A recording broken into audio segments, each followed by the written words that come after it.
This conference will now be recorded. Okay, I have started the recording. Kids, sometimes what happens is when we develop applications or when we write programs as a part of the application, so many libraries, we can predict things at compile time. We can predict things while the time of debugging also, but we cannot predict the things at runtime. So let me tell you, sometimes what happens like this. How many of you, one of you or somebody, please define me, what do you understand by this term error? Anybody can speak. What is an error? I wanted to know multiple opinions. What is an error in your view?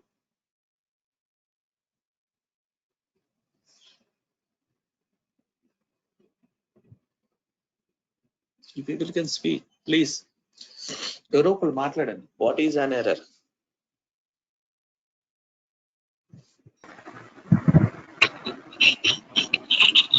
A bug. Huh? A bug, sir. Error. What is error? Error is a unchecked exception.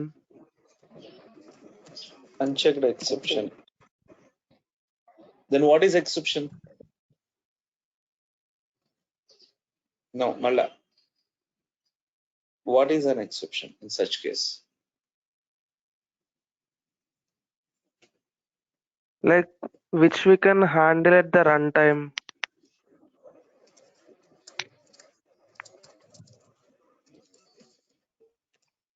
Okay. Anybody else? Anybody else? ఇంకెవరైనా ఏమైనా చూస్తారా?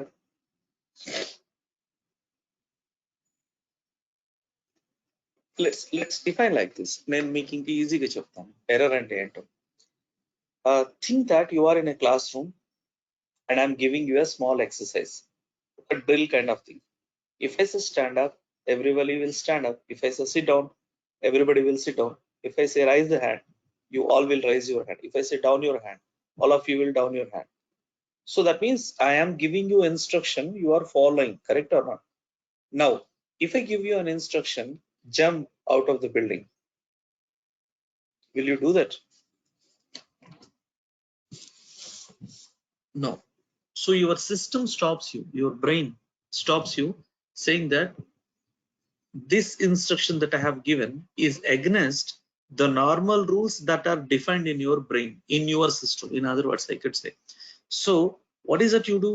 You show me a message, you give me an error message, something like pagal ganwara third building nunchi, something like that. So error is nothing but a state,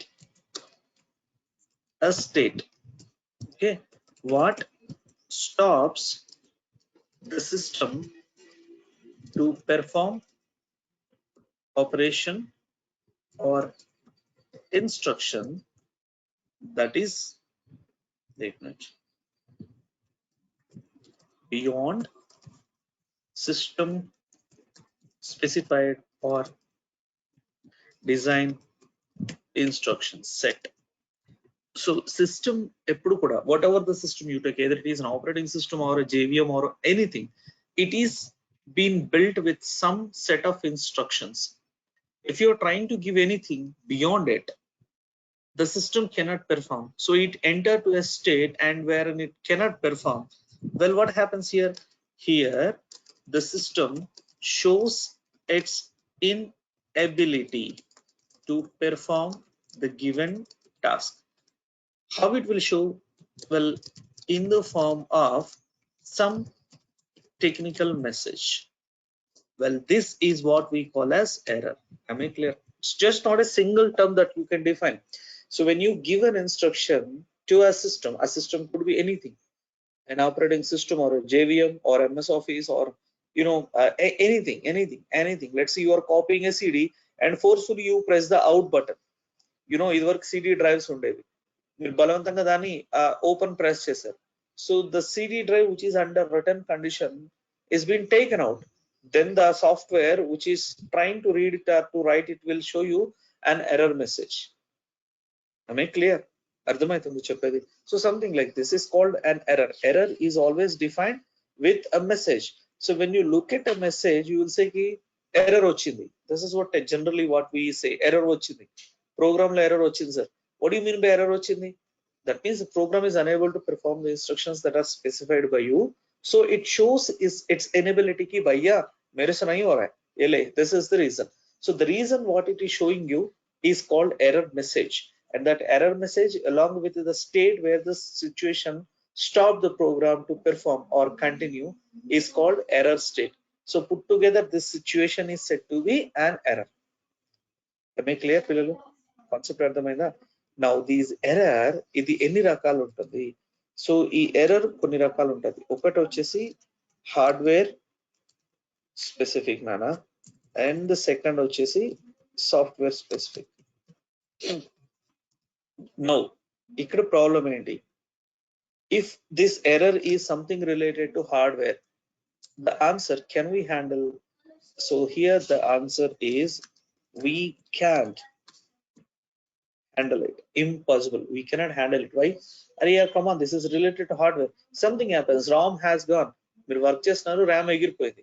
work చేస్తున్నారు, hard disk of అయిపోయింది. ఏదైనా కానీ reason. So hard disk related errors they cannot be handled. Any error which is specific to hardware cannot be handled. So ఈ line complete గా close అయిపోయింది. Then again, when it comes to software, the errors are further divided into three types: operating system specific, and device driver specific, device software specific, I would say.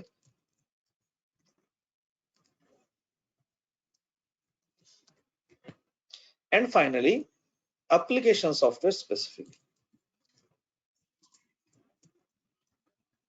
Now the point, if any error comes at operating system level, well, please understand, we cannot handle. The only thing is we have to restart the OS. So can't handle it. Okay. How about device driver specific? Here also we cannot handle. Why? Because the software is not written by us, so we cannot handle it. But whenever there is something related to application specific, okay, what Java, basically up to this level we cannot handle. Up to Java, there was no concept like we cannot handle. Before Java, it was not possible. But what Java says ki we can handle.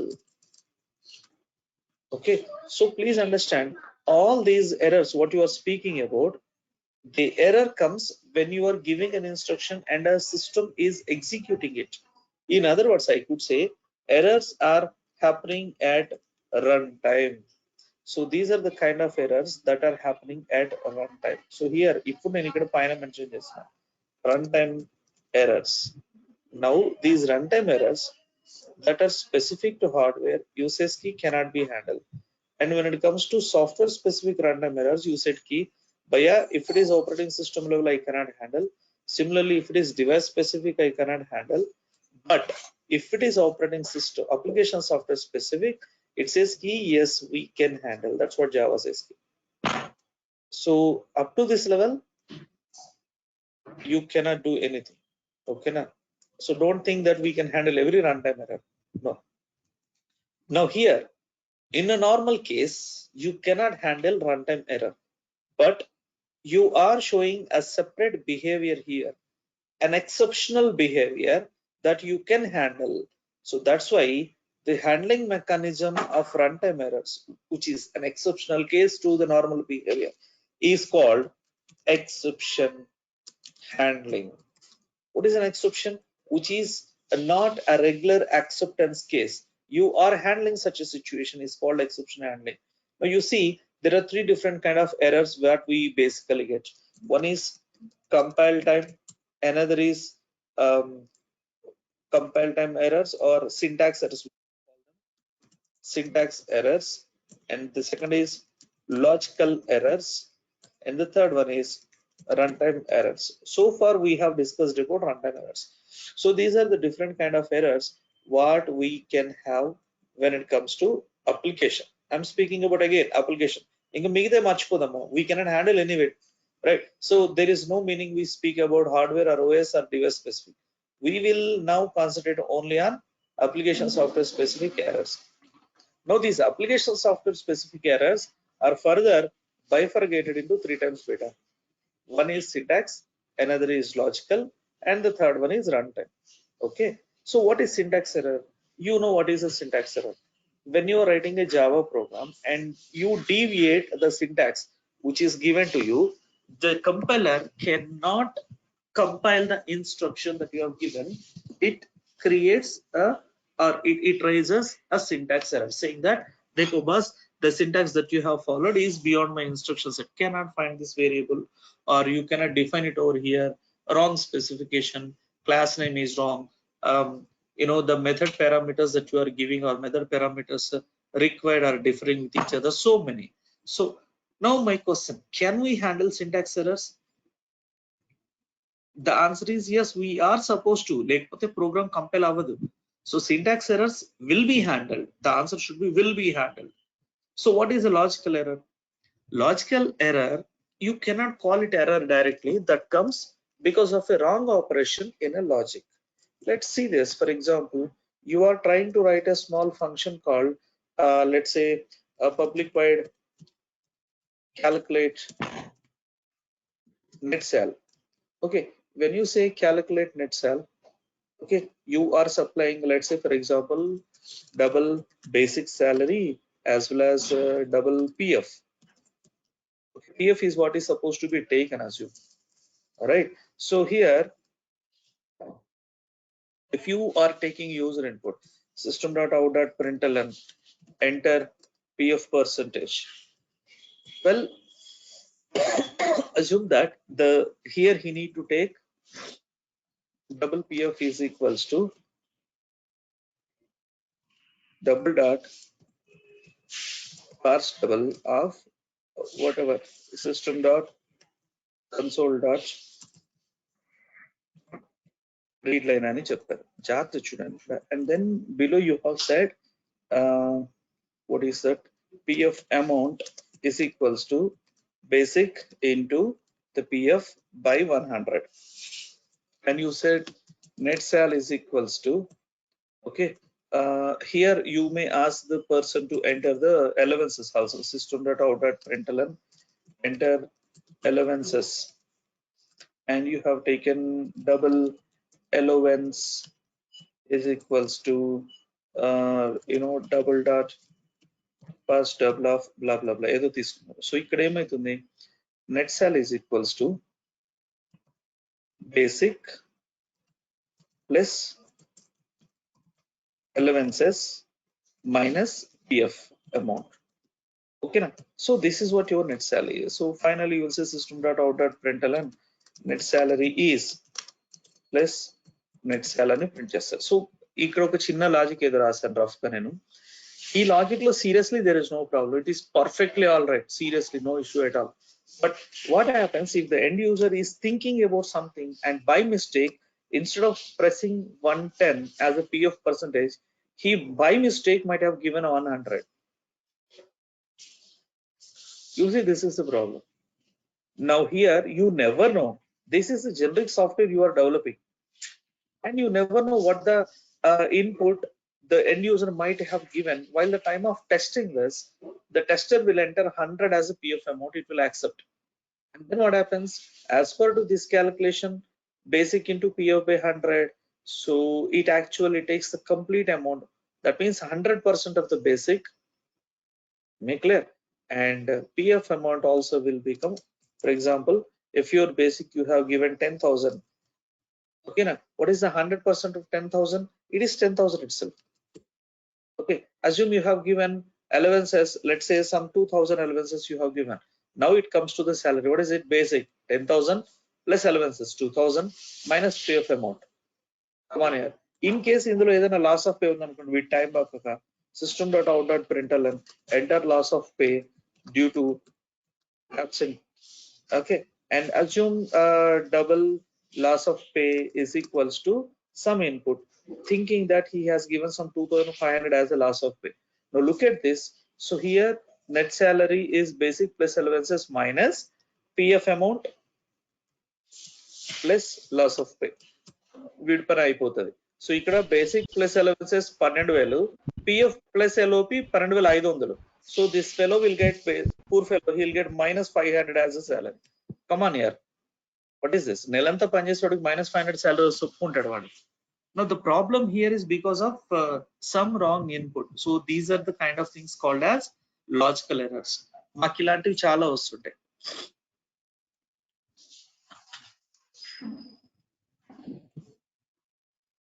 I just wanted to show you one thing. అలా simple గా అనిపిస్తుంది, but logical error ఎంత dangerous చూపిస్తుంది.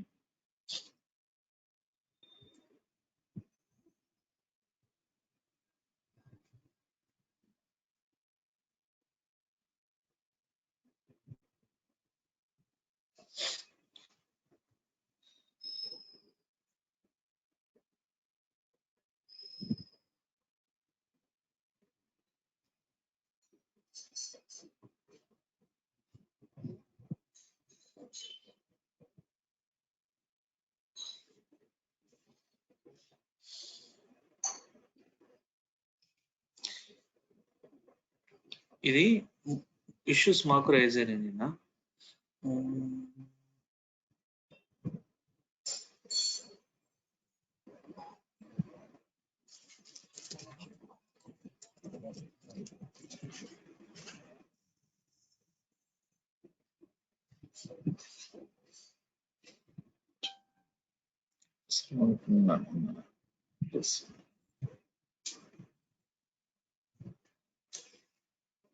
ఇది EMI calculation.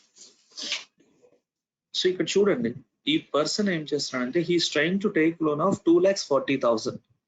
By mistake interest rate 16.5% per annum. For 48 months is trying to take the loan.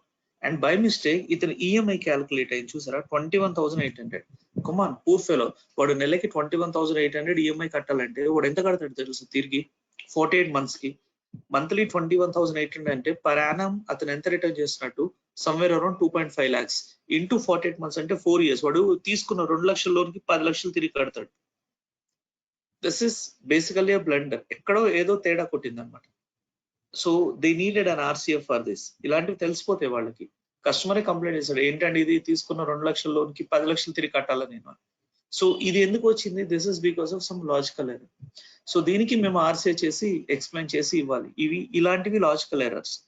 ఇది code లో problem కాదు. Somewhere the customer while the time of giving input or he might have given some zero extra. So అందుకని అది ఎట్లా తయారైంది. I mean clear? అర్థమవుతుందా? So this is one of the example of logical error. లో మీకు ఇలాంటివి చాలా వస్తాయి when you basically work an real time. ఓకేనా? ఇట్లాంటివి చాలా వస్తాయి. This is one of the example of logical error. 2,40,000 లోన్కి వాడు తిరిగి కడితే యావరేజ్ లో అంటే మహా అంటే ఒక 5,000 6,000 ఉండాలి వాడు ఈఎంఐ. ఇంత ఉండకూడదు. So this is the logical error. ఓకేనా? So this kind of things we will get so many. Now this is what I'm speaking logical error. సరే, దీన్ని ఎట్లా పట్టుకుంటాము? By debugging we can actually handle this. So we can, okay na, handle this kind of by debugging. What do you mean by debugging? So we actually will go through the case and then we will identify database లో ఏం value save అయింది and logs check చేస్తాం. Logs లో ఇవన్నీ log now ఉంటాయి. ప్రతి log ని we will go through each log and then debug. And then finally we will come to a conclusion ki ఇస్తేకు ఇక్కడ వాడు ఇట్లా రాంగ్ ఇన్పుట్ ఇచ్చిండు లైక్ 100 లాగ్ లో మెన్షన్ చేస్తున్నాడు PF entered by the candidate అని. ఇక్కడ లాగ్స్ రాసుకోవాలి మీరు, లేకపోతే మీరు బుక్ అయిపోతారు. So here we will write a log dot info PF entered by customer comma pf. So here it will be printed as 100. ఇక్కడ మేము పట్టుకున్నాం సార్ వాడు 100 ఎంటర్ చేసిన అందుకని ఇట్లా అయింది అని ఎక్స్ప్లెనేషన్ చేస్తాం. So this can be done only by debugging the logs. Okay, so these are called logical errors. Now the answer, like, can we handle the logical errors?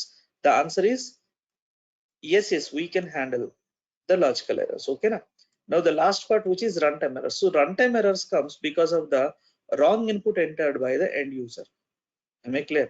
Basically, which will stop the program abruptly and ends it displaying a technical message. So when a runtime errors, what happens, when a runtime error comes, program stops abnormally and shows error message and quits.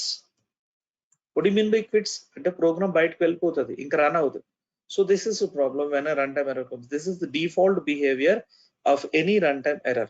But what Java says ki dekho bhaiya, I will give you a provision to handle this using exception handling so that instead of quitting, the program will run. So here what happens here is, instead of actual logic, we can run handling logic at least and remaining part of the program. Hey, what is this remaining part of program అంటే ఇప్పుడు ఒకటి మీరు ఏదైనా ఒక work చేస్తున్నారు అనుకోండి, ఒక చిన్న what do you call this, ఏదో ఒక క్యాల్కులేషన్ చేస్తున్నారు, సంథింగ్ వెంట్ రాంగ్, ఆ క్యాల్కులేషన్ అవ్వలేదు, ఓకే మనం ఆ పని చేయము, వేరే ఎక్స్ట్రా అదర్ వర్క్ చేస్తాం అనమాట. వి విల్ టెల్ హిమ్ కి ఓకే ఈ ఎర్రర్ వచ్చింది కాబట్టి ఇది చేయలేకపోతున్నాను but I will do this అని చెప్పేసి. So we're actually continuing the program instead of quitting the program. So this is what we get with the help of exception handling. When an error comes, basically the program stops and quits, but when we handle that exception, we enable it to run the program instead of stopping. So this is what exactly we achieve using exceptions. Am I clear? So look at everything we have discussed so far. Let me know if you have any doubt. We'll go further seeing an example of it.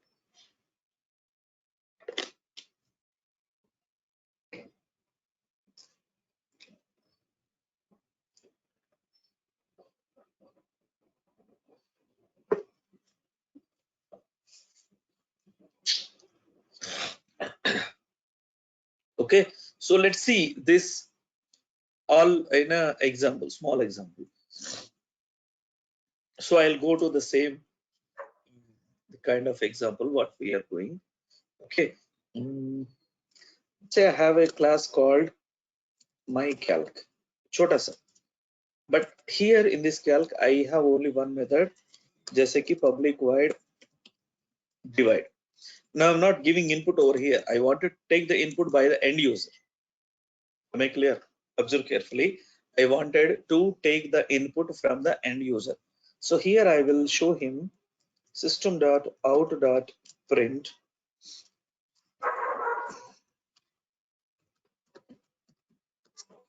enter the first number. So I will try to take that int fno is equals to integer dot parseInt of the input what this system is entering, system dot console dot readline. Great. So I'll try to repeat the same kind of steps below, and here I'll try to read the second number. Great. Now ఈ code లో ఏ problem లేదు, జాగ్రత్త చూడండి. నేను ఒక number అడిగాను, వాడు ఇస్తుండు, తీసుకున్నాను, and I'll come down here, will show system.out.println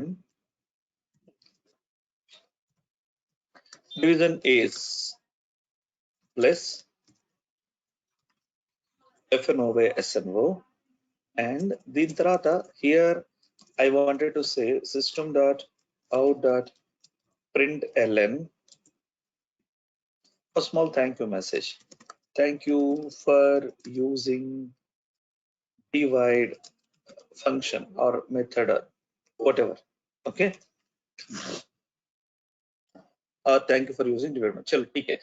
Now I wanted to use this class. I have a class called exception test.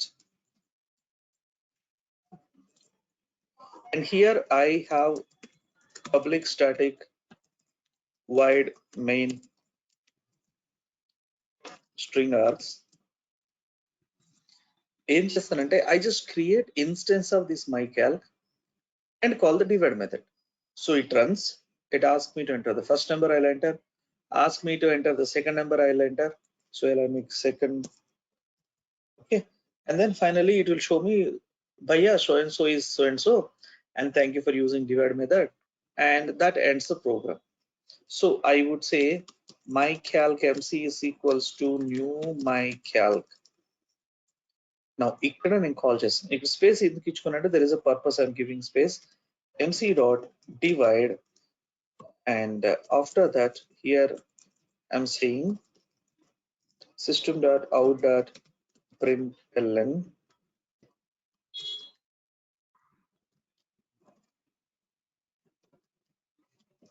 thank you for using exception test. Here I could say end of division method, something like this I have said. Okay, end of division method nahi bolna, end of division operation. Well, you see this, okay, division operation and returning to main. So the line print అయిన తర్వాత కిందకి వస్తాడు. So here is where control is received or returned back from divide method, okay, and then it prints. So here end of the program.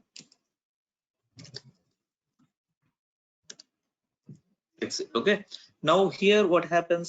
So here the control moves to my calcs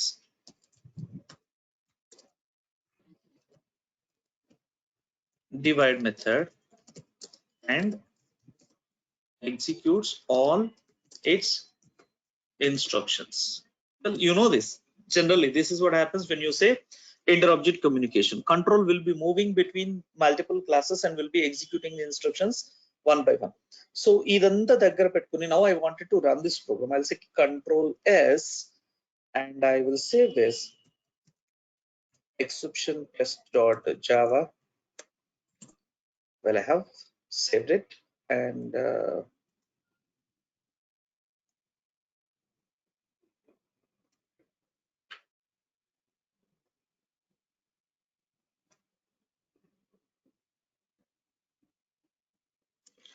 okay, pillalu cd desktop cd cmr cet cls well java c exception test.java. No errors. Now ikkadi nunchi jagrata chudandi. Here I'm trying to run this program in multiple ways. Okay, so I said java exception test. So it asks me to enter the first number 10, asks me to enter the second number 2. I'm giving proper inputs and this is happening at runtime. So when I press enter, it will take the second number, first number is already assigned, and it will go here, executes this instruction, then go here and executes this instruction, finally comes back the control and then prints thank you for using this. So this is expected. Okay, now press enter. So division is 5, end of division operation, returning to main, and then in the main thank you for using exception test. Okay, well then our program lo a wrong ledu, perfectly working when I give proper inputs. Now the end user may do the mistake. It's not me as a developer who have written a program in a wrong way. No, my program is absolutely perfect. Not a single syntax error is there, logical error is there. It is absolutely perfect. Now the point here, however, this program happily can lead to 2 runtime exceptions, 2 runtime errors. What I'm speaking about errors, please understand. So ikkada syntax errors levu na program lo, logical errors levu, anni baagunayi, but there could be 2 runtime errors. Let us see this. So here I'm trying to run the program one more time, give the number, and in the second number I have given hash. You see this hash is not a valid number. No, now integer.parseInt will raise an error message that java.lang.number format exception for input string hash. Well, if the end user have learned something about computer basics and then he understands, okay, this is a number formatting exceptions for an input string while the time of parsing integer. Okay, so this is the hash symbol it is raising. I should not give the hash symbol. Okay, fine, let me give a proper number itself. Let's say key 10, and next time it asks like give the number. So I'm giving a number. which is 0. 0 is a valid number, yes, exactly. Now again, I lead to another exception, java.lang.arithmetic exception divided by 0. Now the problem here is you cannot divide any number with 0. Yesterday we have seen it leads to infinity. So look at my program, which is absolutely perfect in terms of coding, still capable of raising two runtime exceptions. One runtime exception if the end user gives a improper input of number type.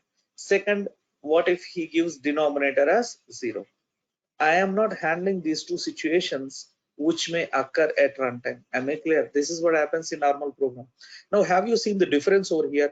After this enter second number instruction, this one, you neither see division is 5, nor see end of division operation, or see thank you for using exception test. ఈ మూడు మెసేజ్లు print అవ్వలేదు in both of the cases. That means the program from here has quit.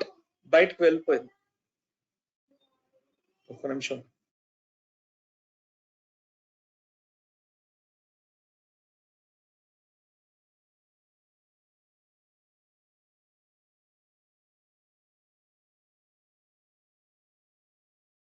Okay, well, okay. So this is the problem. This is what you need to understand. Runtime error comes, the program quits. It won't execute the remaining part of the program, but it's not my problem. And if the end user is a non-technical guy, he don't even try to understand what is the error. He simply blames back, calling the call center where we have sold the software from, and he starts blaming, Dekho bhaiya, what is the software you have given? It is giving error.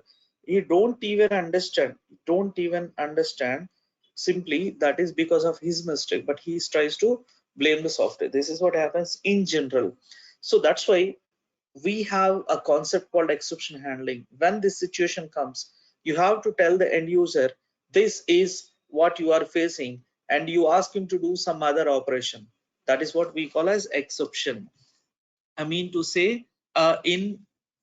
it's not a normal scenario, but it is a abnormal scenario what is getting handled. So let's see this. I will come to this one. So how do we do that? To handle the situation, we have to keep our program with a block called try. And after that everything has happened, this is up to this level, there is an error coming, right? So up to this you have to say close this and say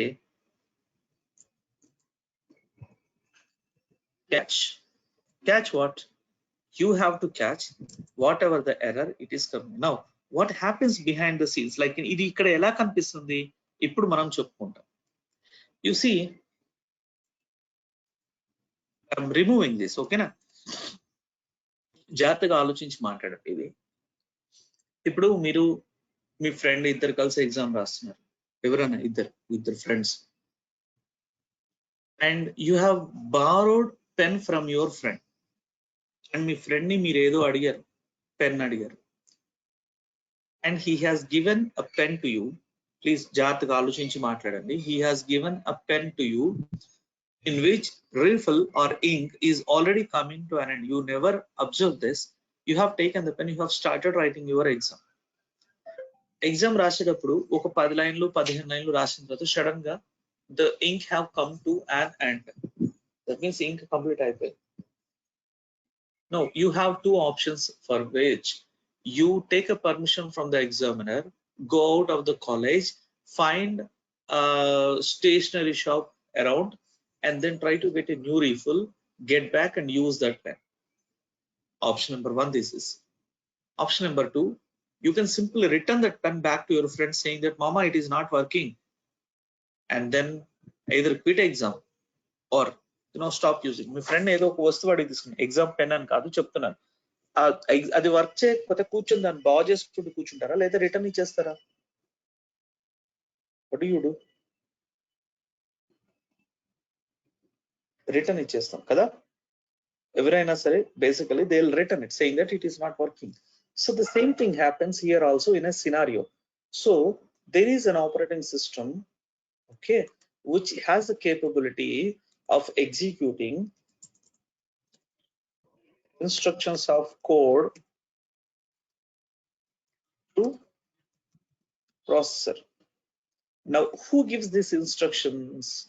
Point number one is some operating system related programming language which is running in link with it. Let us say I have a kind of programming language running with link to this one, which is my Java. So here as a mediator, I have someone called as a JVM. So what is that fellow do? He basically translates. He translates instructions one by one to operating systems which are there in a class file. So here is my Java runtime environment, which is linked to the operating system, and I have a mediator called JVM who basically help me in translating the class instructions. Now here are the class instructions I have. Class has loaded into this, and there are so many instructions.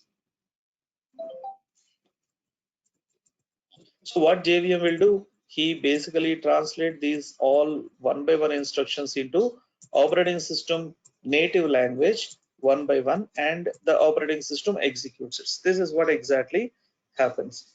Now, while the time of executing or translating one of such instruction set, the JVM has given to the operating system is converting hash symbol to a number, which cannot happen. So this operating system throws back an error message, number formatting error. I cannot do this. You cannot force me to do this instruction. So JVM don't know what to do.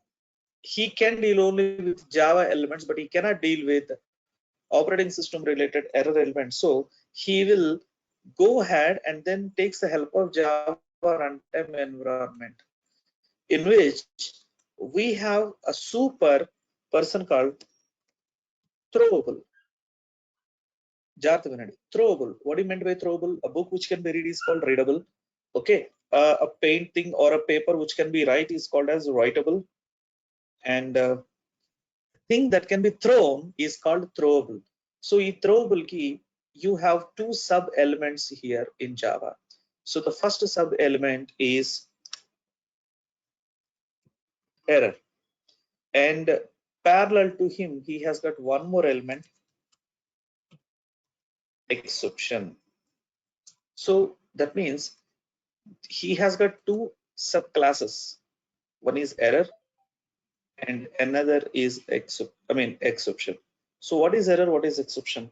Error is what represents error thrown by the operating system, and exception is the one which reflects one error.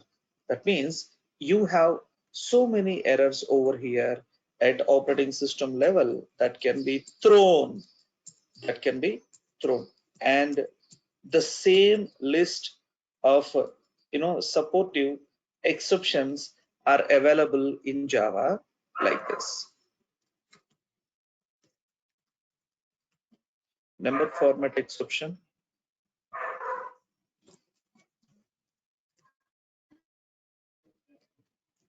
arithmetic exception, array index, out of bounds exception, and you have what do you call this, class not found exception, and you have got SQL exception which we regularly get, IO exception,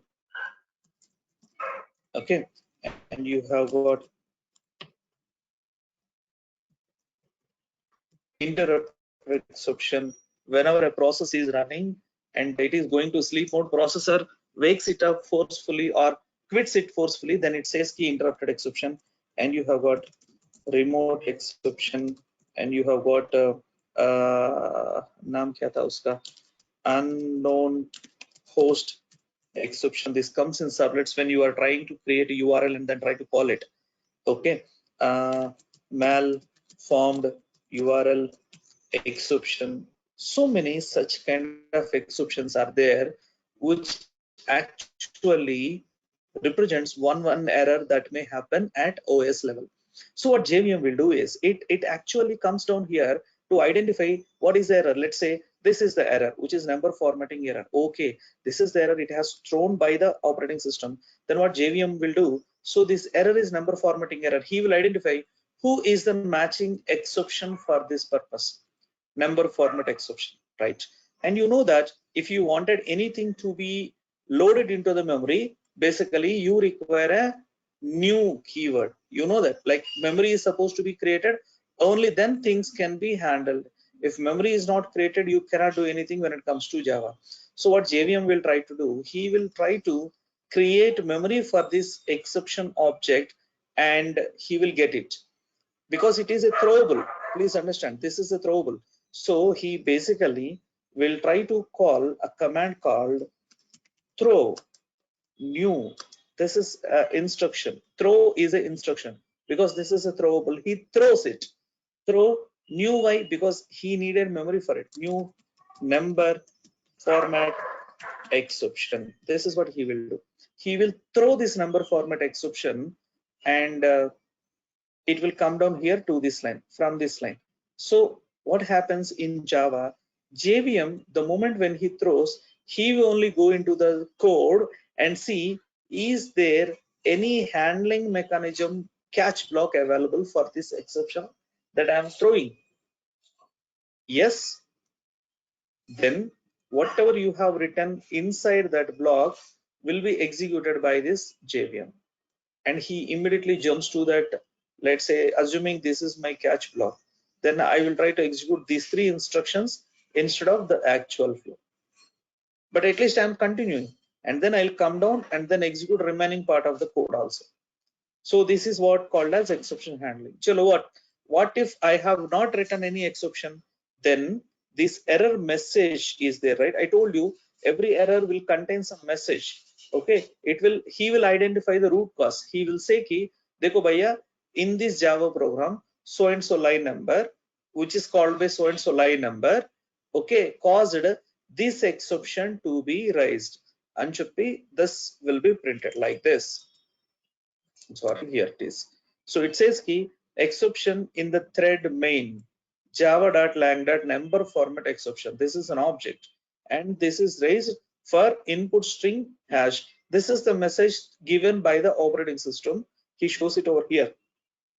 Basically, this is raised because of exception test line number 8. Okay, na? Ikkada. This line, line number 8. This is again line number 8 is caused because of line number 21. Ikkada. So here the root cause of the element is by calling the divide method 21 line, and then it has called line number 8 over here. While the time of doing this instruction, we get into ila reverse lo chadukovalanamata. It is trying to do integer.parseInt of unknown source, and because of this there is an error coming for the input string of unknown source. What is the actual message? This is the message. So ఈ unknown source ఎవరయ్యా బాబు అంటే hash అన్నమాట. ఈ hash ని convert చేయలేక error వచ్చింది. So please understand, this is, you need to understand an error message or exception message, but the program has quit. Now here what is that? If we put a try and catch mechanism, so here I will have a try, okay, like this.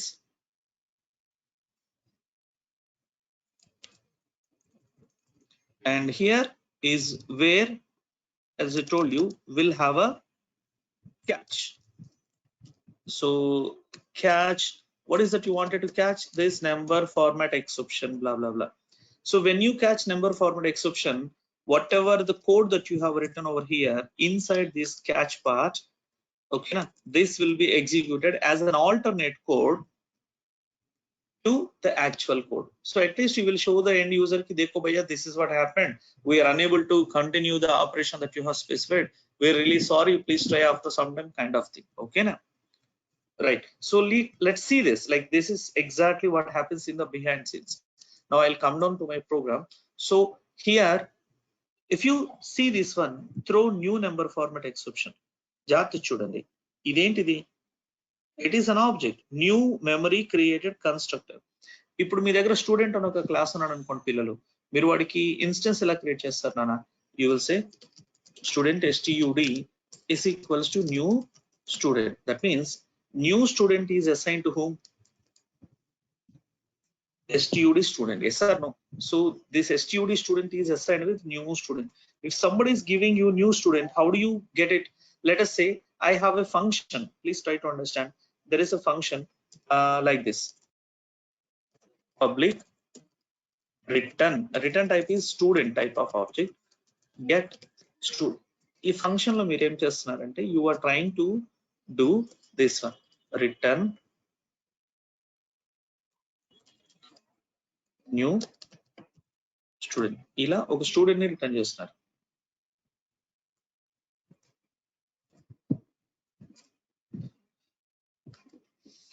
Now you are returning a new student. ఎవడైనా ఈ function ని call చేయాలనుకోండి, let's say if somebody wants to call this function called get student, what return type ఏంటి? జాగ్రత్త చూడండి, what return type student. Suppose if you are calling a function which returns an integer, you will catch it in integer. If you are calling a function which returns a string, you will catch it in a string. Similarly, if you are calling a function which returns an object, you will catch it in an object. Something like this. You will say student STUD is equals to get student. So when you call get student method, it returns you a new student object, so which is assigned to student STUD. Am I clear? So similarly, if JVM is returning you, throwing you new number format exception, you have to catch it. Where you need to catch? You need to catch it in number format exception NE. I mean, you can give any object name. I'm just saying any. So this is how you have to catch. అర్థమవుతుందా? ఎందుకని ఇక్కడ return new student అంటే student STUD పట్టుకున్నారు కదా. Similarly ఇతను new number format exception return చేస్తే మీరు number format exception related object లో దాన్ని పట్టుకోవాలి. So here because I have predicted, like I have seen at runtime that this fellow may throw me a number format exception, I'll try to catch number format exception NE. Now ikkada I will write the handling code. What do you mean by handling code? ఒకవేళ ఈ errors ఏం చేయాలో నేను ఇక్కడ రాసుకుంటాను. So I will say system.out.println please supply proper number input. Okay, so whatever the input you have given, right, is not a proper input. So here you need to say key please supply proper number input, and then you also have a provision to handle one more catch.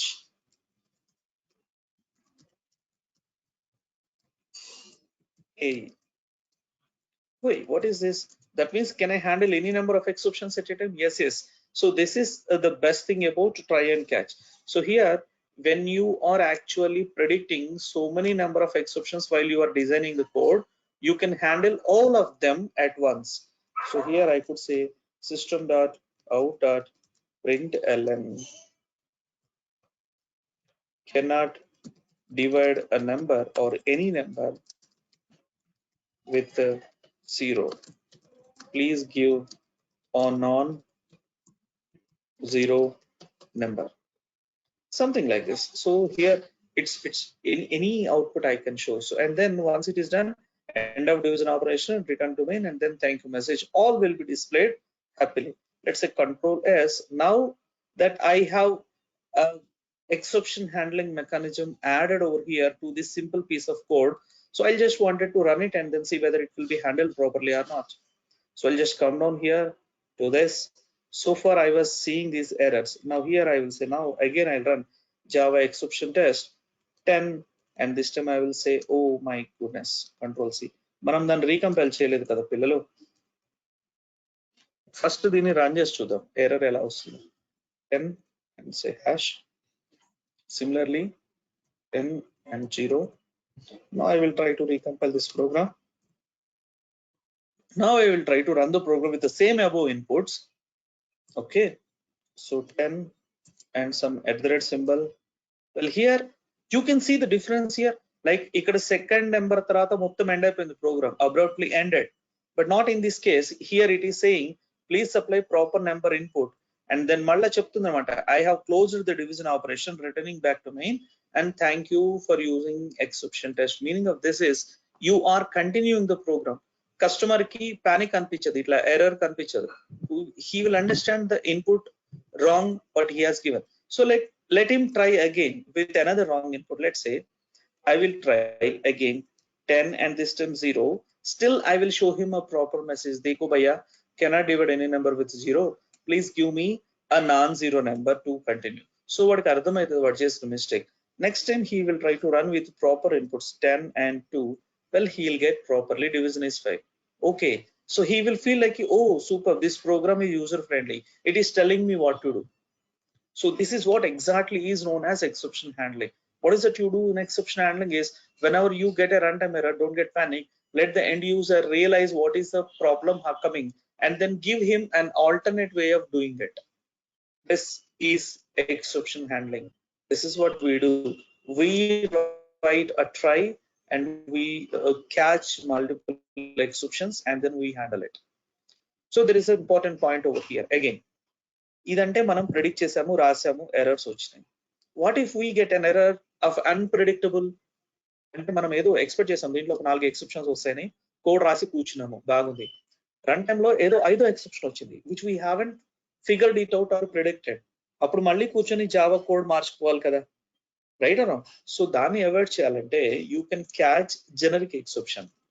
Catch exception ఈ వీడెవడ exception, ఇదిగో ఇతను ఎవరో గుర్తుపట్టారా? This fellow is the superclass of all exceptions. ఇందాక ఇక్కడ చెప్పుకున్నాం కదా, error and exception is subclass of throwable అని. సో మీరు థ్రోబుల్ కూడా పట్టుకోవచ్చు. If you are interested you could actually catch throwable also. Nobody stops you. Nobody stops you. You can catch throwable. You're free. But the better way is to catch is exception. Exception is the throwable of all other exceptions.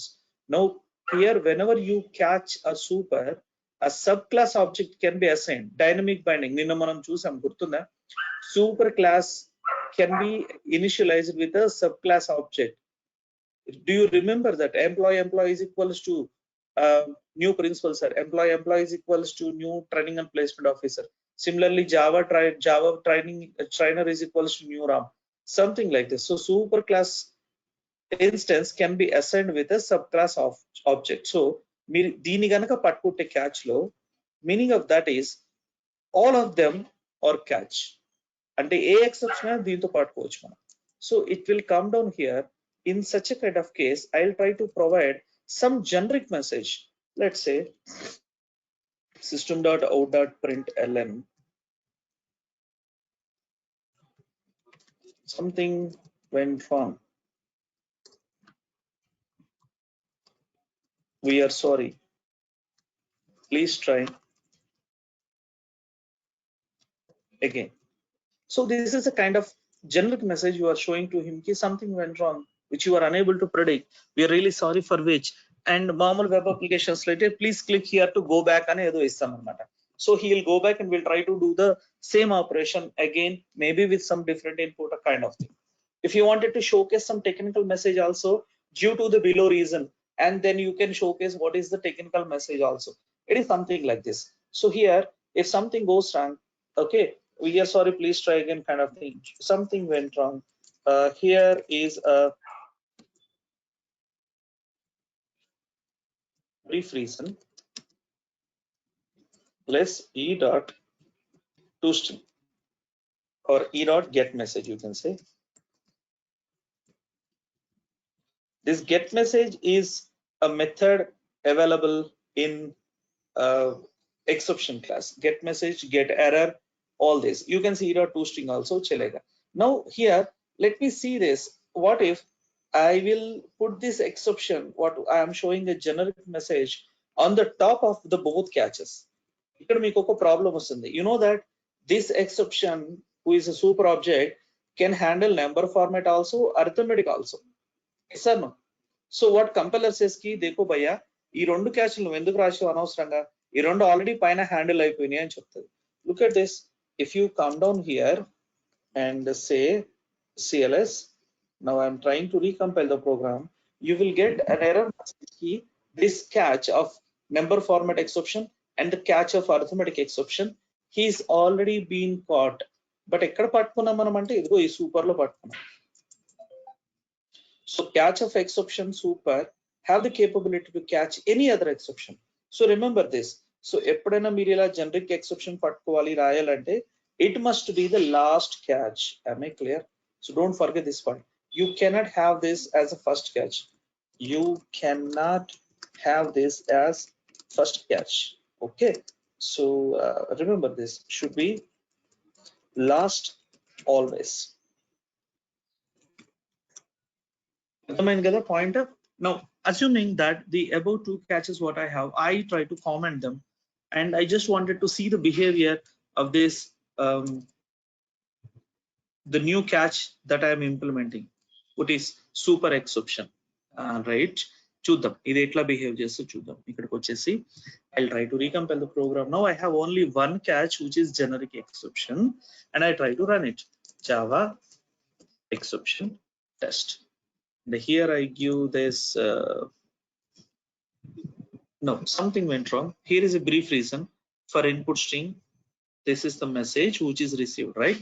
So you can actually show the complete message if you want, like this.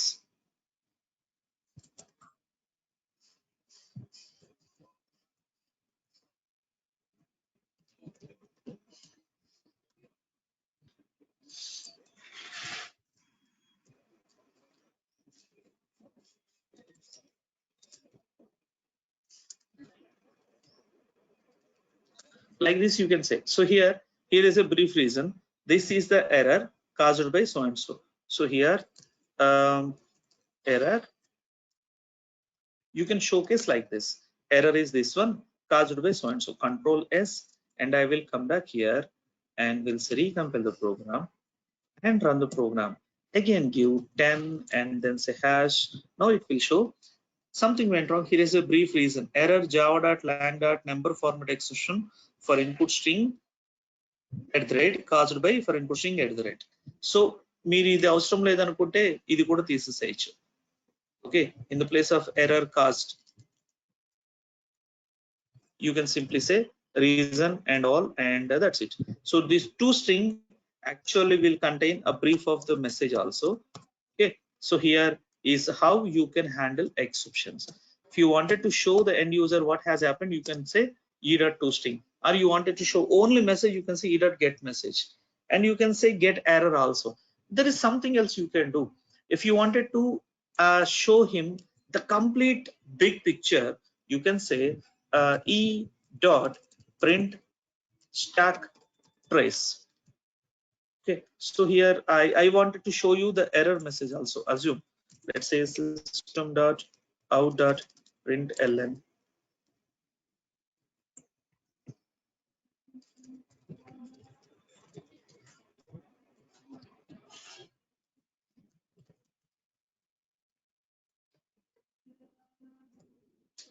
Shit.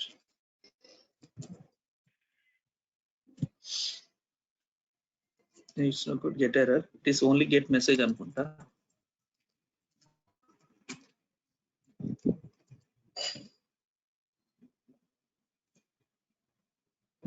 So when you run this, ఇలా మొత్తం చూపించవచ్చు. So ఒకటి brief reason java.lang number format exception. Okay, so for input string so and so, ఇది దీని message అన్నమాట.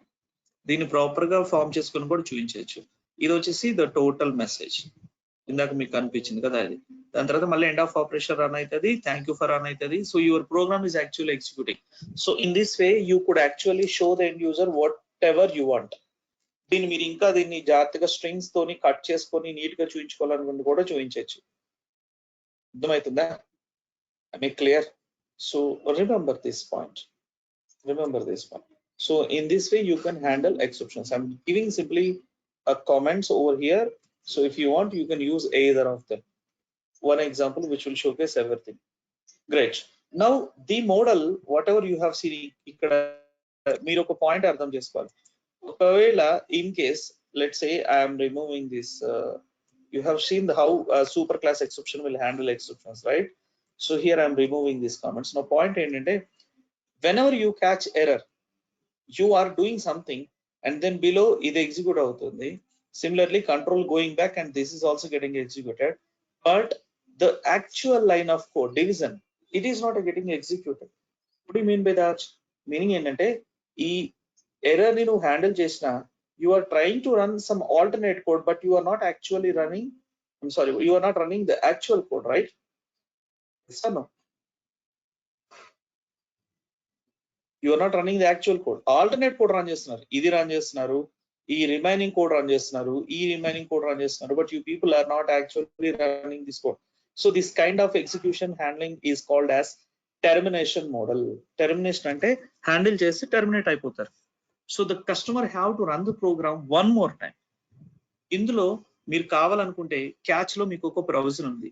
What is that? You can call the method that raised the exception after showing the message from the end user. You can call the same method again for an expectation of successive execution for the second time. అంటే వీడు ఒకసారి wrong తప్పు చేసిండు, మనం వాడికి ఏం తప్పు చేశాడో చెప్పాము. So we may expect customer not to repeat this, so we may give him a chance to run this again. So you can call divide method here. Now what is this called as? Resumption. That means calling the method which raised exception from catch block. This is what we call as resumption. In resumption, what happens is you are trying to give the end user another chance of calling this method again for a successive execution. So here also I'll try to call the divide method, and here also I'll try to put the divide method. And ఇక్కడ problem ఏమవుతుంది, జాగ్రత్త చూడండి. Try catch కున్న behaviour ఏంటంటే after try and catch is been executed, ఈ method లో ఇంకేమైనా code ఉంటే ఇది కూడా ఎగ్జిక్యూట్ అవుతుంది. That means the program continue after the catch. ఇక్కడ ఇంకొక 100 lines ఆఫ్ కోడ్ ఉంటే all 100 lines will be executed. Clear?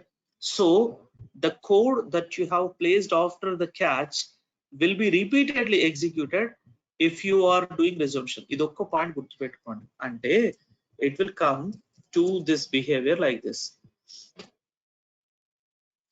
Now I will say Java exception test.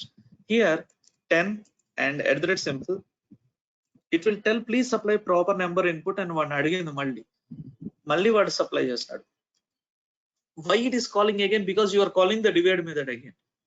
Okay. No, మళ్ళీ అడిగింది can I divide a number with 0? Please give a non-number 0.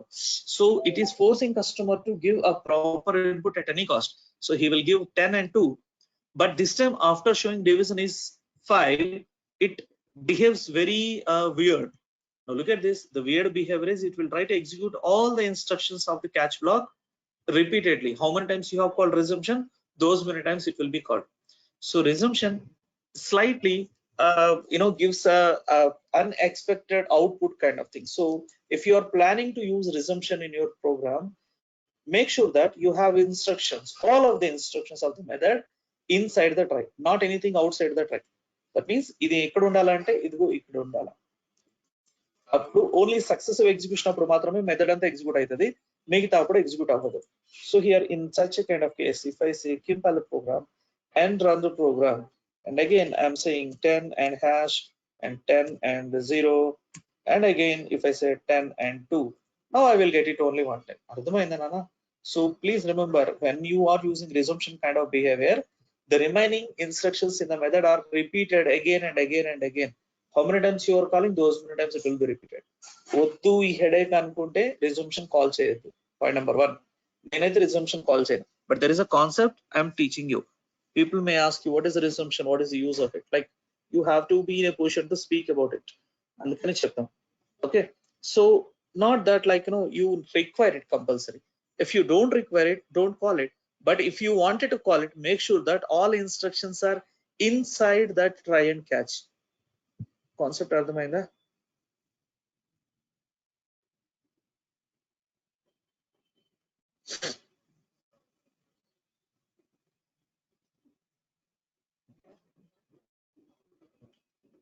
Okay నాన్న, పిల్లలు అర్థమైందా? Clear? Yes sir. Yes sir. No. Cool. Yes sir. And ఇంకొకటి, మీకు try catch కి సంబంధించిన కొన్ని ఫెసిలిటీస్, ఎన్ని ట్రైలు ఎన్ని క్యాచ్ ఉంటాయి. No there are certain rules you need to understand. ఇప్పుడు ఒక ట్రై ఉంది అనుకోండి, this try must be followed. Please understand, I said must. MUST అంటే కంపల్సరీ అని. This try must be followed. ఇవన్నీ రూల్స్ మీరు గుర్తుపెట్టుకోవాలి, ఇంటర్వ్యూ క్వశ్చన్స్ ఇవి. Must be followed either by a catch or more, or by someone called as finally. Hey, ఇదేదో కొత్తగా మాట్లాడుతున్నాడు వీడు. What is finally? So finally is a block that is promised to be executed irrespective of any try and catch mechanism have executed or not. Okay, what is the use of it? Let us say you are trying this program for, let's say, some SQL. Assuming that ఈ try లోపల second line లోనే ఎక్కడో you have opened a connection. ఓకేనా?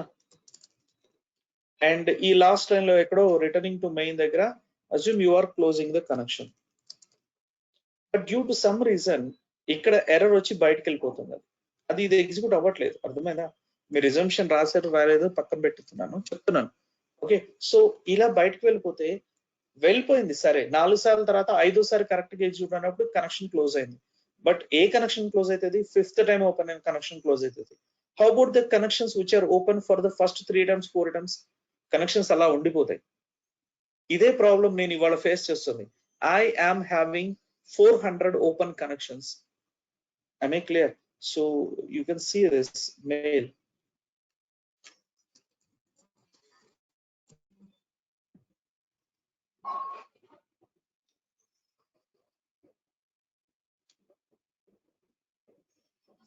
నేను ఇవన్నీ suggestions పెట్టాను వాళ్ళకి కూర్చొని.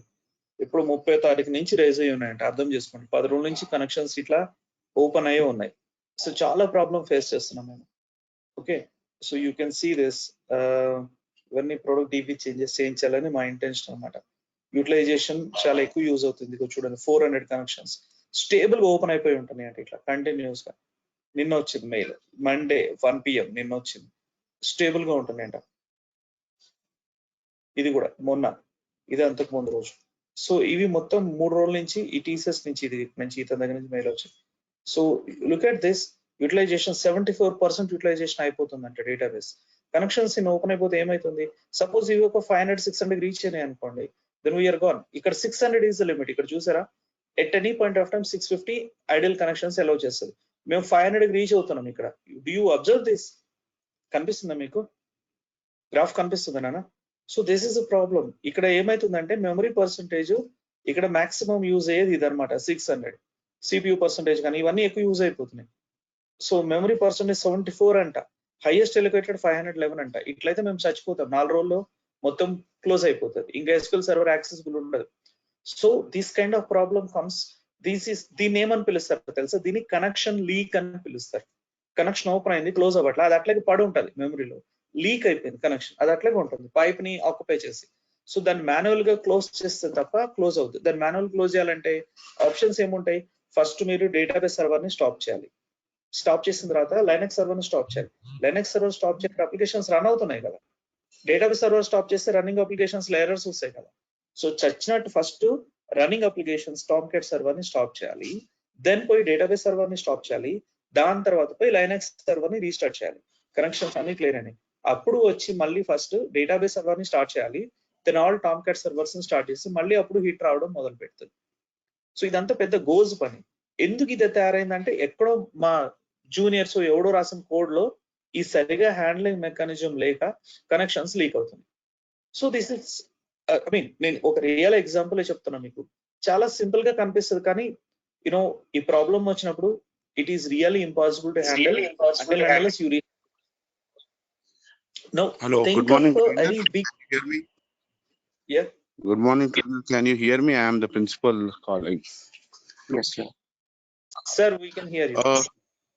Yes, sir. Yeah, the trainer. Can the trainer Yes, sir. hear I'm me? Ram. Yeah, Yes, sir. Mr. I Ram. can hear you.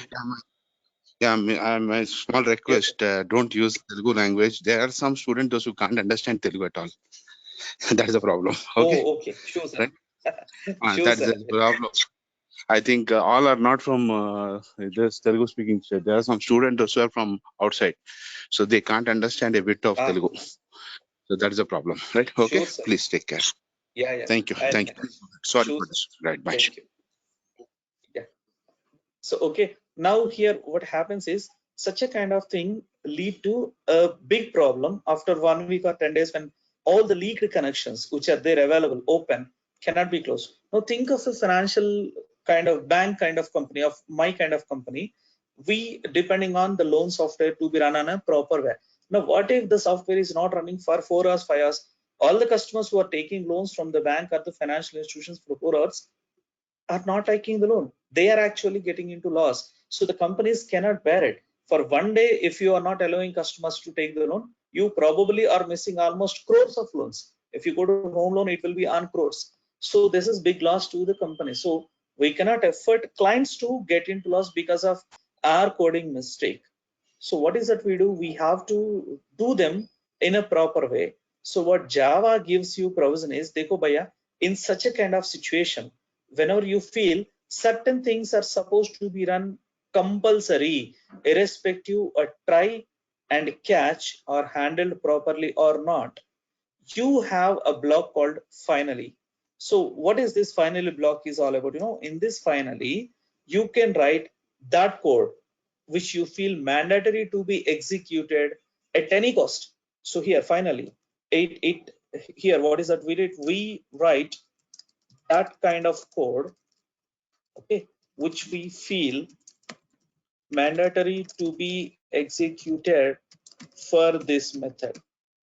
Kind of what I have shown you, a kind of connection close example, like a kind of closing all necessary connections or objects, removing objects, nullifying objects kind of thing. Okay, so this is the kind of code we need to write. So here whatever you write is compulsory executed irrespective of try and catch. Okay, fine. When this finally is executed, well, finally block promises you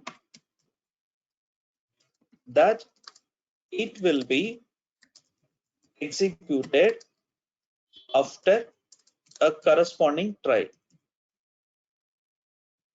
What do you mean by that? What do you mean by that? That means you can write one finally for every try. Am I clear? You can write one finally for every try you are having. So here, let's say if I am writing something here like system.out.println, this is finally block executing compulsory. Let's see this behavior. Okay, when we run the program, okay, you can actually see where exactly it runs. Well, again, you go ahead, compile it because we have added a new piece of code. Well, I'm trying to run it. So let's say 10 and give some wrong input, number ke place mein. Now you have got, please supply proper input. Oh, we are in resumption model, right? Finally also will be executed for 3 times in such case. Control C. Let's remove the resumption. Commenting the resumption part. That means I don't want to call this method again and again and again.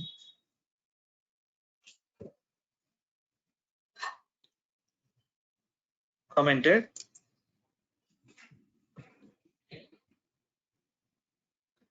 And now you observe 10 and then say hash.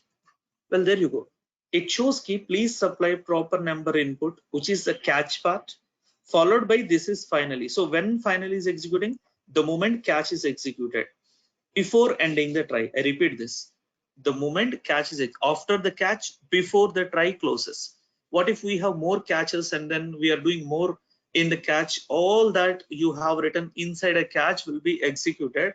And finally, before the controller quits out of one single try, the finally block will be executed. Okay, so here are the rules I wanted to tell you. Okay, I'm removing this diagram from here.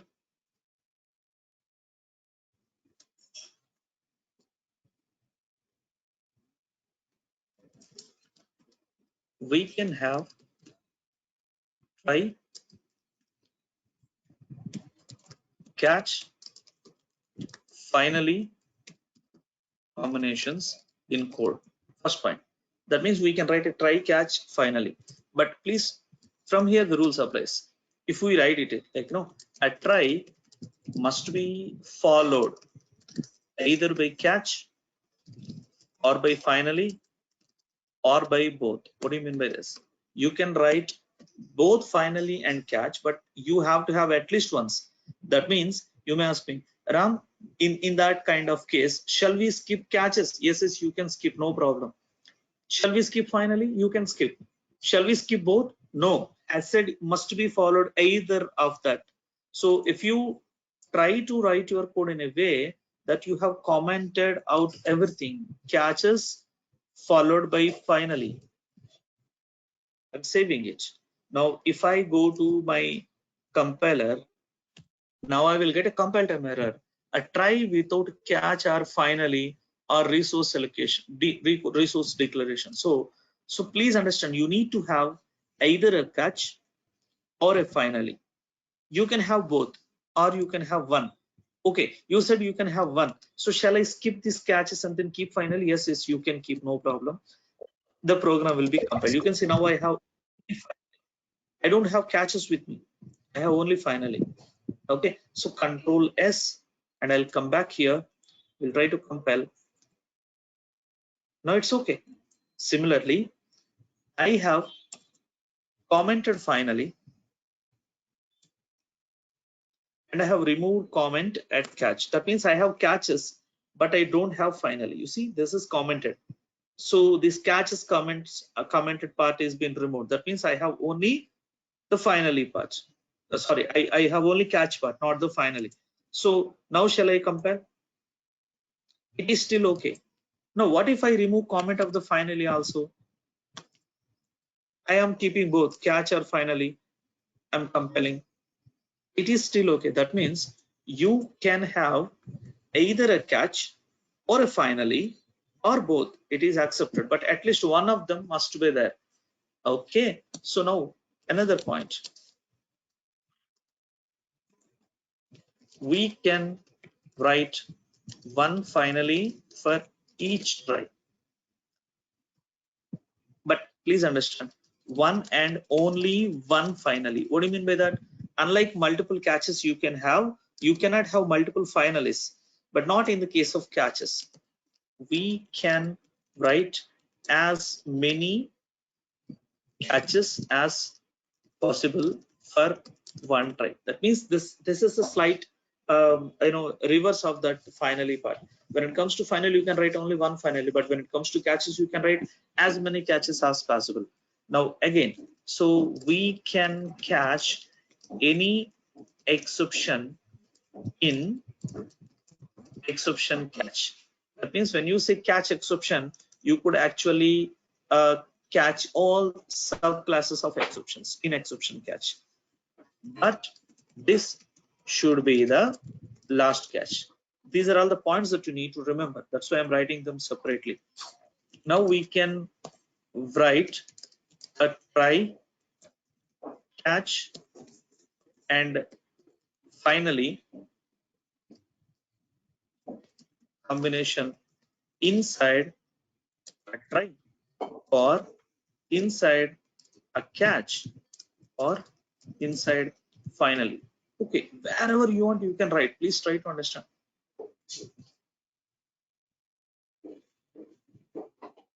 That means a try can be within a try catch can be within a catch, a try catch can be within a finally. So there is so much of flexibility. In fact, you can write one try catch combination for every line. We can write one, like it's not one, try catch finally combination for every single line of our code, which makes our program so strong. At any point of time, we will never let our program quit at runtime because of a runtime exception. So that is the main purpose of writing this try and catches. Okay, so this is all about try, catch, finally. How do you handle exception at runtime? All that stuff. Am I clear? Understood this one? So this Sir, handling. Yeah, please. Sir, instead of writing finally, can we give a print statement? Of course you can. But what if it's not just print statement? For example, what if you wanted to perform an operation like closing a connection, removing an object from the memory, that kind of stuff. For example, I'll show you one example here. I'll come down. That's a better way to use it. Assume here I'm using system.console.readline. You have seen it. Now I'll try to change this way. The way I am taking it, it's not just system.console.readline. This is added in Java 1.6 version. Before this, we were taking the help of something called as java.io package. So I will say import java.io.start. And there is a small class we will take the help called buffered reader who can read from the console. Buffered reader BR is equals to, we'll come to know what is a buffered reader when we come to IO streams, but for time being understand, the Java rule says ki bhaiya, you can actually read anything from the console or any input coming to the application, or you wanted to write anything to this target source also, that can be done only through IO stream classes. That is a rule. So here I am trying to use one of the reader class in order to read from the input. Buffered reader, you can say reader is equals to new buffered reader, and he requires an input stream reader as an input pointer. So here you need to supply a new input stream reader of system.in. This is what it is. You know what is system.out? A pointer to output. System.in, a pointer to console input. So from the console input, I am reading this input stream in the form of a character by character, and I supply to buffered reader. Why buffered reader? You never know how much input you may get. You may get up to 7.33 MB of input in this style. That's the size of the string that you can take from the console. You may ask, like you see this, somebody may ask you to enter your name. Somebody will enter only Sai, somebody enter only Ram, somebody may enter Satya Narayana. This is a big name. So you never expect what is the kind of input the end user may give at runtime. So it is better to take as much as big input as possible. So I'm trying to take a very big input using this buffered reader. Now, what if it gives small input? Chalega. Only that part will be consumed into this system. So here I have taken system.in to that, coming to system input stream reader, and from that it is coming to buffered reader, finally converting to number of characters, and that is supplied to reader. So reader helps me in reading lines of data. So in the place of system.console.readline, I'll simply have to say reader.readline. That's all. So this reader has a surplus of system.console, which we are using as of now. Okay, na? Java.io.console class. Now, the point over here, I am using the same thing. Now the buffered reader object we have opened, agreed, but you are supposed to close it, or else it is unnecessarily pointing to the input. It is still occupying a pipe memory. Control S, and I'll come back here to this program. I'll try to recompile this program. No error. When I run the program also, Java exception test, it runs as normal as the previous program, but the input, the way I have taken this 10, this 2, and then supply to the program, and then I have ended this program. The pipe which is open is still open. It is not closed. I am unnecessarily occupying the memory assigned to this reader and this buffer. So such kind of objects are supposed to be closed compulsory if you wanted to increase the performance of your application and save the memory. So what do? Where do I close it? So here it is. In finally, you can say reader is equals to null. What is that you are doing? You are making an object to null before you quit this method. Okay, such a kind of operation. This is an example. I'm not saying you can do only this, but this one is a print statement better. You can write it anywhere. I'm not saying it should be there in finally, but finally is not meant for this kind of things. Finally is meant for these kind of operations. I mentioned over here now, we write the kind of code which we feel mandatory to be executed for this method or for this try. Method nahi, I should say try. Okay. It's a kind of closing necessary connections and nullifying objects. This is called nullifying object. Understood? Na? Clear about this? So finally, purpose is not to simply print statement. So we don't use it in such a kind of purpose. We use it for a purpose which we feel, देखो, this is a mandatory action to be executed. Got it now? Yes. Cool. Okay. Now this exception handling, whatever you have seen, is if the developer fails to handle. Please try to understand this. If developer fails to handle, what do you mean by that? Developer has to handle it, right? No, not necessarily. He may feel like the kind of code that I have written is absolutely perfect and there is no need for me to handle these exceptions. This will be the headache of the other person who is trying to handle this. Okay, think of a situation. Think of a situation. You have a bike. Assume you have a bike and the petrol in the tank is very much less. Am I clear? And you forgot to bring the RC kind of this also. You just taken your bike and then gone out. One of your friend have met you on the road. उन्होंने पूछा कि देखो भैया, I need to go to on my personal work, maybe to a movie. So he says कि अरे भैया please give me your bike ना, मेरे को urgent जाना है. Now he is asking you to give a resource. Let's say here I'm speaking a technical term, resource. So what is resource he is asking is for a bike. Now this bike is with you in working condition. Please try to understand. This is in working condition properly. There is no error at all. There is nothing. It is perfectly working condition, but with two possible issues. What is that? Petrol may end, comma, there is no papers for it. It's just a bike that you have got. And when your friend have asked for this resource, tell me what are the possibilities you have. If you feel like take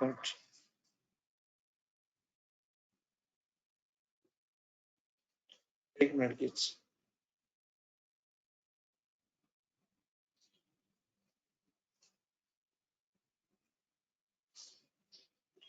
Okay, I'm sorry. Yeah, come back. If you feel like this resource to be handled very much properly to a friend, you take the bike, fill it with the petrol, and go back to home and then bring all the papers necessary and hand over it. This is the proper way of doing. If the developer fails to handle, this is what I'm speaking.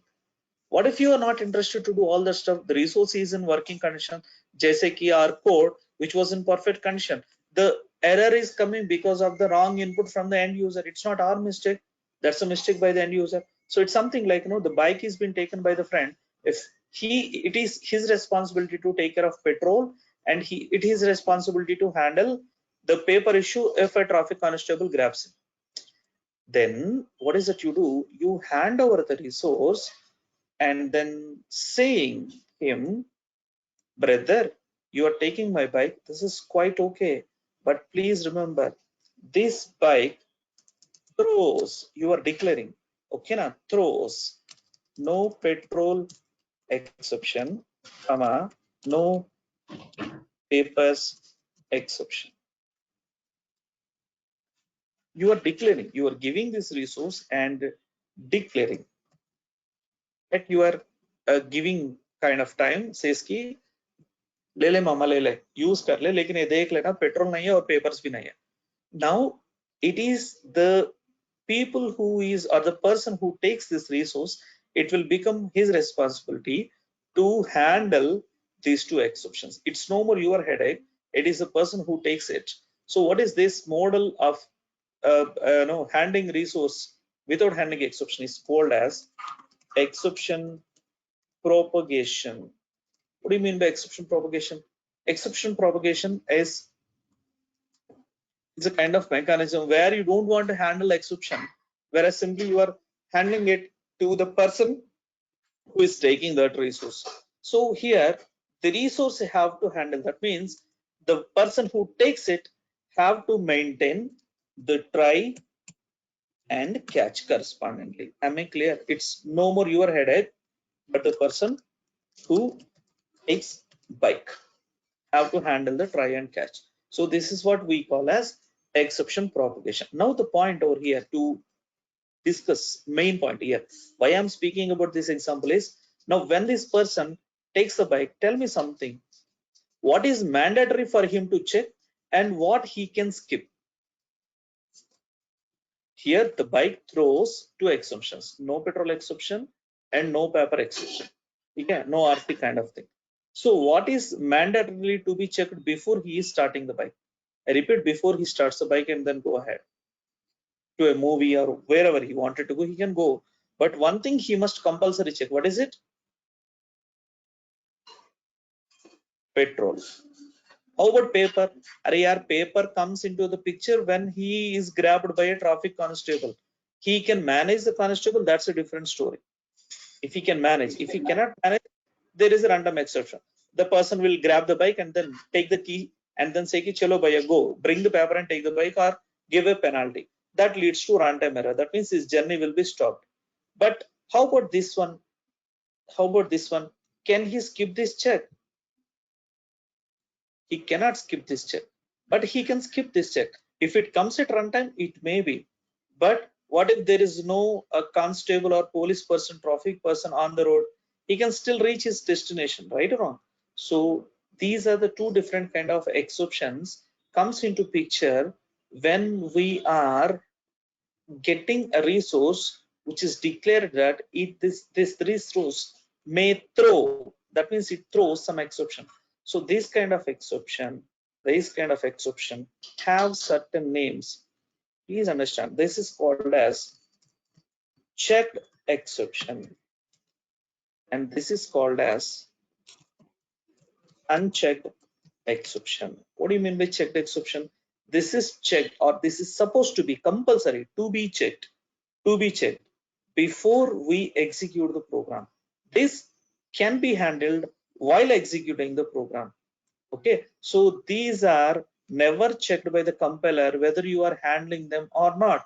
But here compiler will compulsory do a check on checked exception whether you are handling them or not. Now in this example, this is the situation. But when it comes to Java, what are called as checked exception? What are called as unchecked exceptions? Now here it is, like all direct subclasses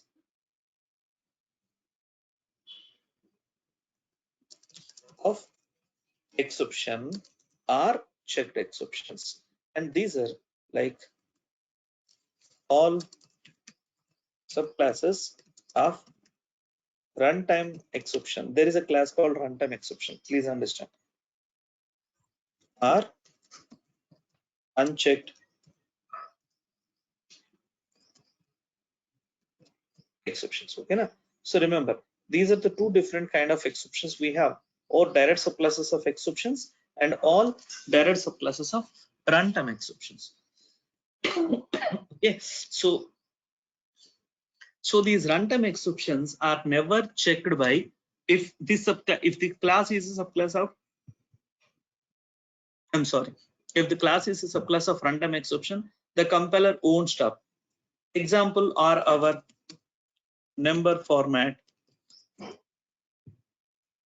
arithmetic, array index, and class cast. All these kind of exceptions are called as runtime exceptions, whereas interrupted, SQL exception, IO exception, such a kind of all exceptions are basically comes under the group of checked exceptions, direct subclasses of exceptions, and these are the group which comes under runtime exceptions. Remember, that is the reason why when we get this number format or arithmetic exception, we were never given any warning while the time of compilation. When it comes at runtime, then only we get the error, or else there is no scope we can see them.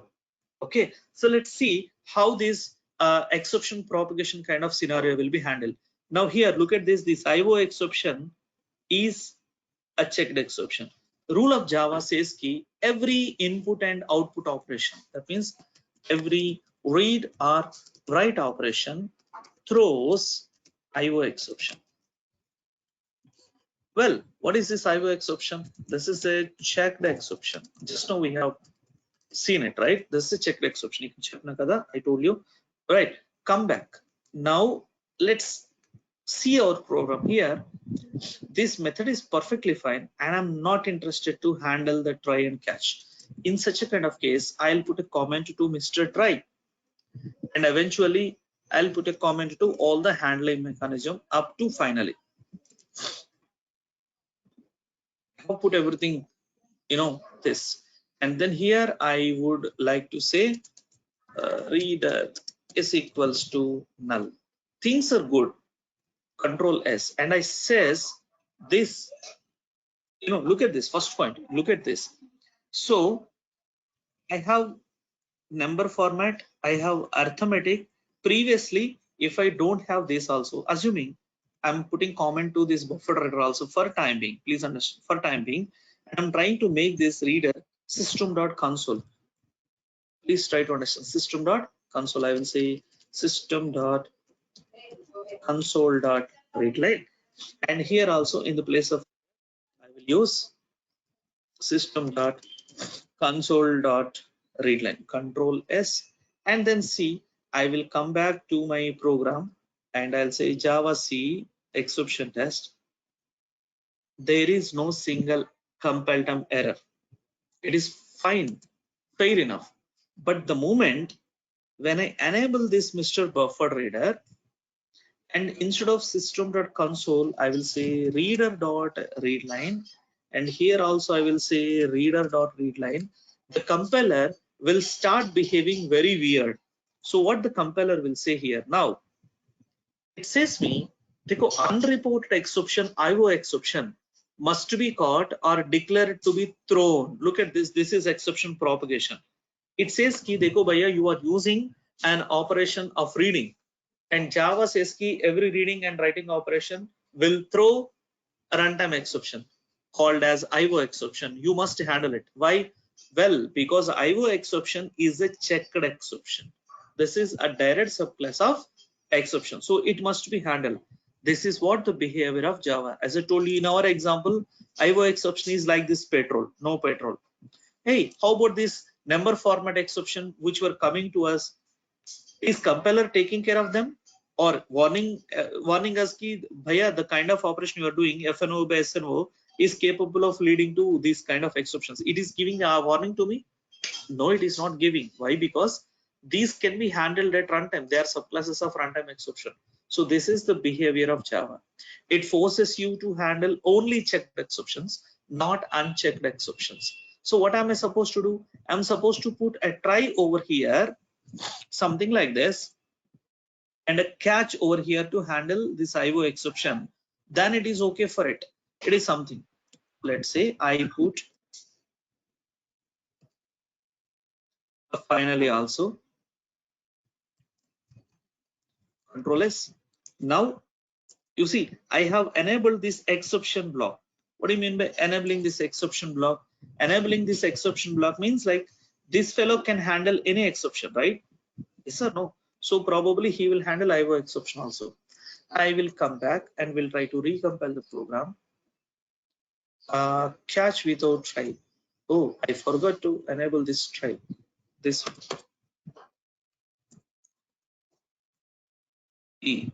brace I forgot. Control S. Now I will say Java's exception test. There is no problem. This is pretty fine. That means when you have a code, a piece of code that may throw a checked exception, you must catch it or you propagate that exception. That is the rule. Okay. So here it is okay.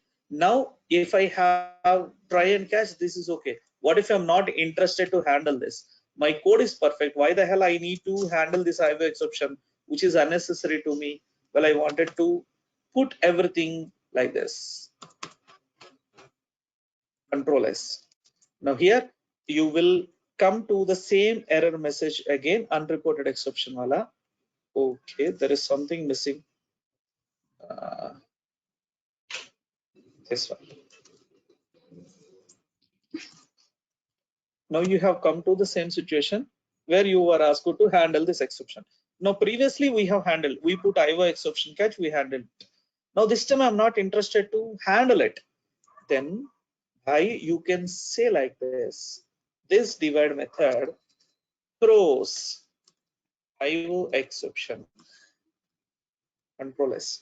Now that you have said throws IO exception, this unreported exception where it is showing at the level of reader.readline will now be propagated to the one who is calling your method, which is mc.divide. So the one कोई भी इसको call कर रहा है उसके पास चले जाएगा exception. I'll just come down here and we'll say here. Now here in the divide part, it will show unreported exception, IO exception must be caught or declared to be thrown. Now whose responsibility is this to handle it? Is this fellow. So here you have one provision. One is you have a try and you have a catch and then say exception E, and you can say system.out.println of okay, exception happened. Let's E dot toString. This is good. Okay, or exception occurred. Whatever you wanted to show, you can showcase. Now this is okay for Java. Okay, what if I am also not interested? For example, in the no petrol exception, I use the bike the way I want. Whenever petrol khatam ho jata, I leave the bike on the road side, and then I will take a bus and then go, because I am on an emergency situation where I cannot find time to go and then take the petrol also. And whatever the much I can use this program, I use it. And whenever exception comes, I just wanted to leave it. In such case, you also need not handle it. End user or the person who is calling this library also can say this main method, okay, throws exception. So when you say like this, the error comes here and then is propagated to here, to this call, and then from here again it is propagated to main throws exception. Finally this is handled by the JVM, which will show your runtime error. So now if I say like this, I still don't have any issue because JVM is handling. Now this is what we call as the concept of exception propagation. Is this concept clear? So this concept mainly deals with checked and unchecked exception. Whenever it comes to throw and throws concept, we basically work with this kind of model. Clear about this? Are any doubts so far? 10 minutes. Understood, right?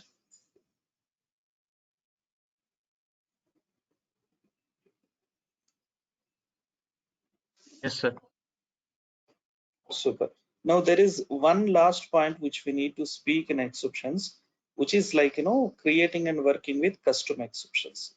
Now the custom exceptions is a bit important and a bit huge concept also.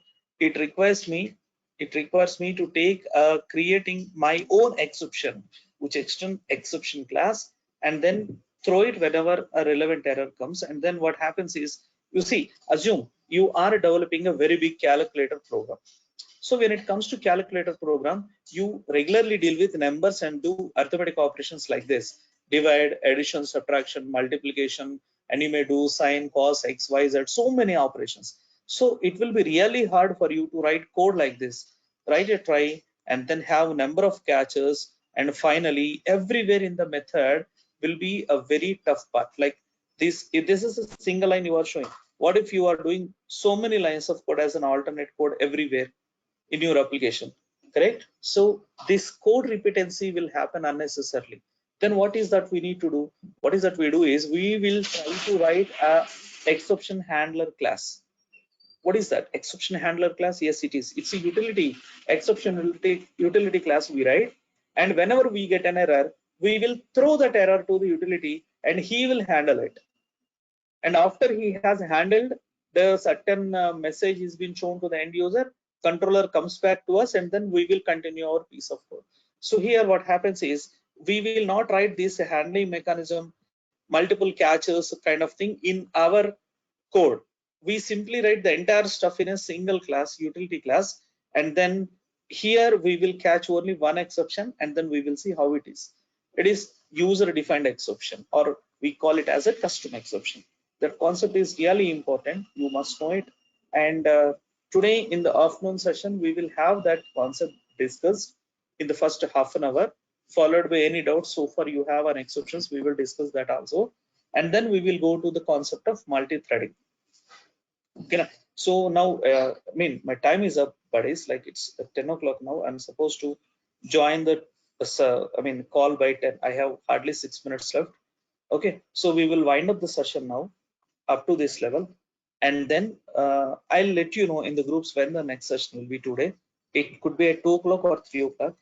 And we'll have a discussion on remaining part of exceptions followed by multi-threading. Okay. Now. So please excuse me for today. All right. And we'll catch you back in the afternoon post line slot. Now it is 10 o'clock, right? By 11:30, I'll try to post these examples. I mean, the example what we have discussed, which contains everything, each and every part. You do this example step by step, the way we have done in this. And similarly, the video link also I will be sharing by somewhere around 11:30. Okay, na? Right. Thank you all. Catch you back again in the post line session. Meanwhile, you please go through the yesterday's day before yesterday session and the examples that I have shared with you in the drive. Try to practice them, make yourself ready. And I also have given PPTs up to OOPS concepts. Go through the concept PPTs and then learn them. Okay, I'll come up with interview questions and MCQs that will be posted into the drive in the evening up to, till exceptions post to the session. Okay, na? Chalo, take care.